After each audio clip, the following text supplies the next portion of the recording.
Well, and today we're going through some important interactions you need to know for the Gphc exam and trying to explain how the interactions work. So first and foremost, let's start with one of the most important interactions to know, no doubt about it, in their exam. Obviously, there still is a chance they may not ask it, but understanding the rationale behind it will help you and take you a long way in the exam when you stressed out. So first and foremost is macrolides and statins.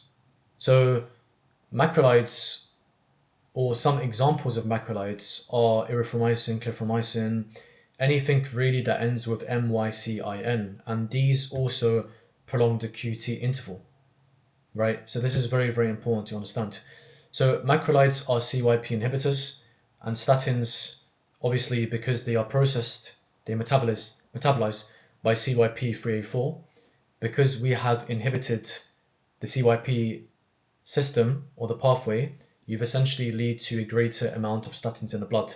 So statins already can cause rhabdomyolysis or myalgia, especially if you give a statin like simvastatin that has a dose of 20 milligrams or above with amlodipine or diltiazem. This is a very, very important point to talk about. So myopathy is the key word here when we think about macrolides and statins, or statins in a general sense alone when given alone. So grapefruit juice or any other CYP inhibitor with statins is also something to think about, in addition to NSAIDs and DOACs, which can cause increased risk of bleeding as they are involved in coagulation one way or another. So NSAIDs have some antiplatelet or anticoagulant activity, so this is important to know. And thank you so much, guys.